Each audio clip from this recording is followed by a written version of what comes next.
الله أكبر الله أكبر.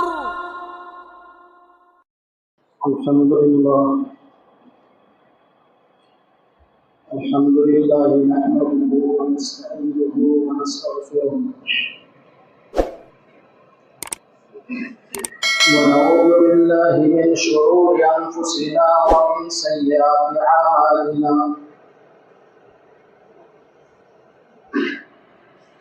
من يهده الله فلا مضل له ومن يضلل فلا هادي له. وأشهد أن لا إله إلا الله وحده لا شريك له، وأشهد أن محمدا عبده ورسوله أرسله بالحق بشيرا ونذيرا وداعيا إلى الله بإذنه وسراجا منيرا. يا أيها الذين آمنوا اتقوا الله حق تقاته ولا تموتن إلا وأنتم مسلمون. يا أيها الناس اتقوا ربكم الذي خلقكم من نفس واحدة وخلق منها زوجها وبث منهما رجالا كثيرا ونساء. واتقوا الله الذي تساءلون به والأرحام إن الله كان عليكم رقيبا. يا أيها الذين آمنوا اتقوا الله وقولوا قولا سديدا يصلح لكم أعمالكم ويغفر لكم ذنوبكم ومن يطع الله ورسوله فقد فاز فوزا عظيما. أما بعد فإن خير الحديث كتاب الله وخير الهدي هدي محمد صلى الله عليه وسلم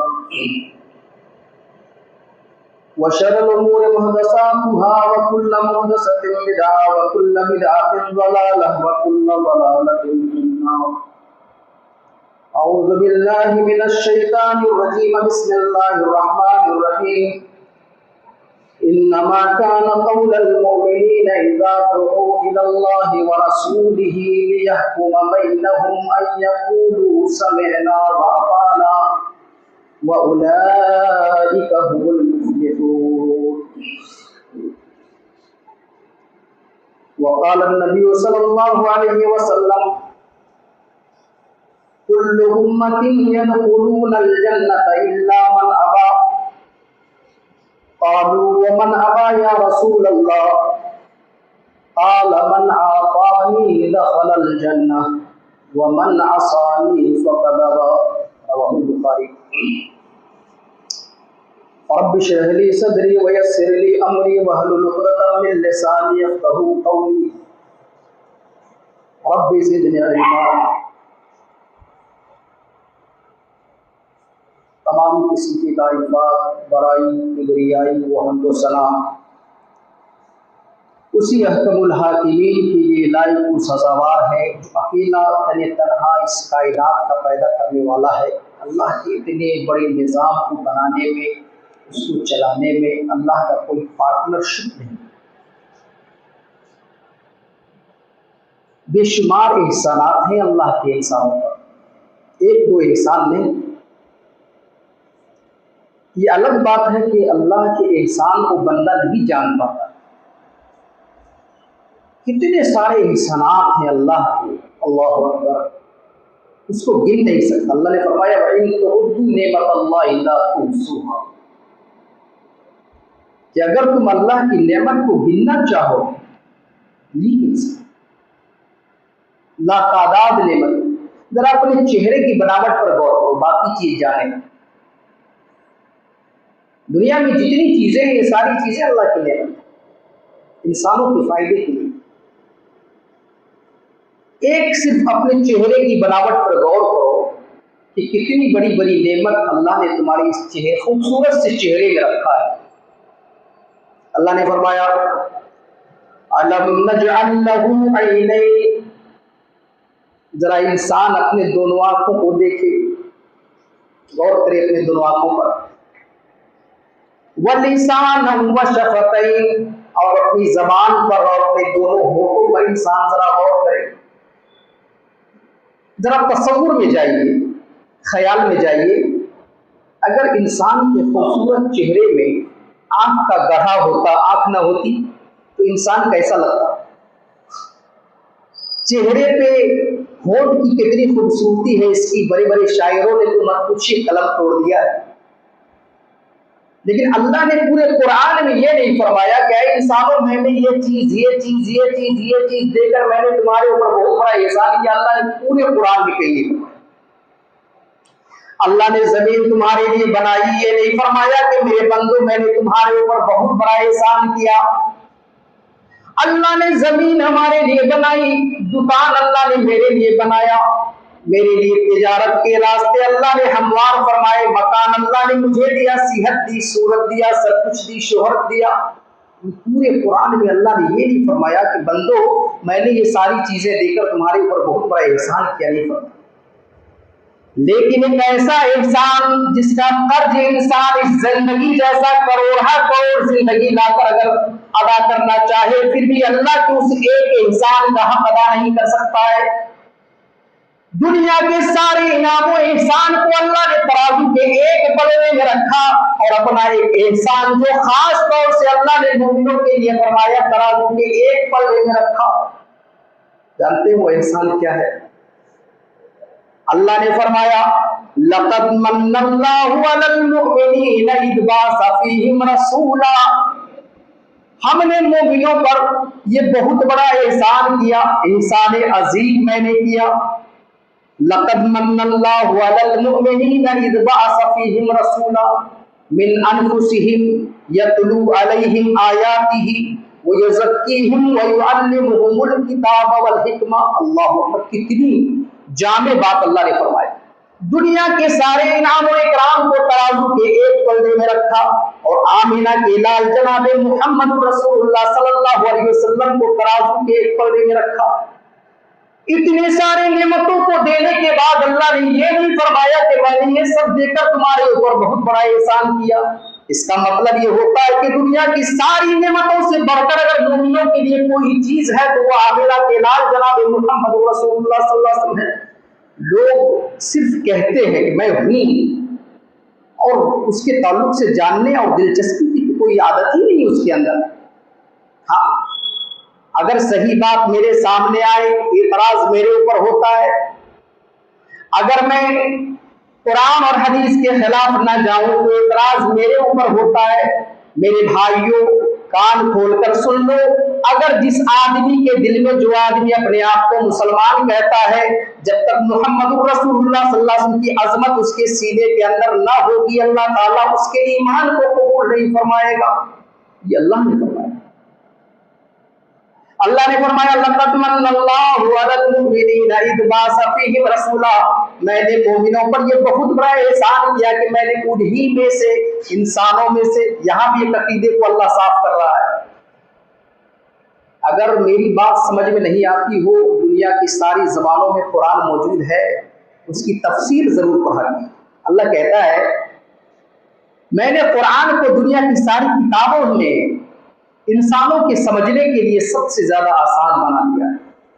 افلا یتدبرون القرآن فہل من مدکر، میں نے قرآن کو آسان کر دیا، قرآن پڑھو، ترجمے کے ساتھ پڑھو، تفسیر کے ساتھ پڑھو۔ ہاں، اللہ نے فرمایا کہ میں نے انسانوں میں سے ہی ایک ایسے رسول کو بھیجا جس کو اللہ نے احسان عظیم فرمایا۔ لَقَدْ مَنَّ اللَّهُ عَلَى الْمُؤْمِنِينَ إِذْ بَعَثَ فِيهِمْ رَسُولًا مِنْ أَنفُسِهِمْ، اللہ نے فرمایا کہ میں نے مومنوں پر یہ بہت بڑا احسان کیا کہ میں نے انہی میں سے ایک رسول کو بھیجا، انسانوں میں سے بھیجا۔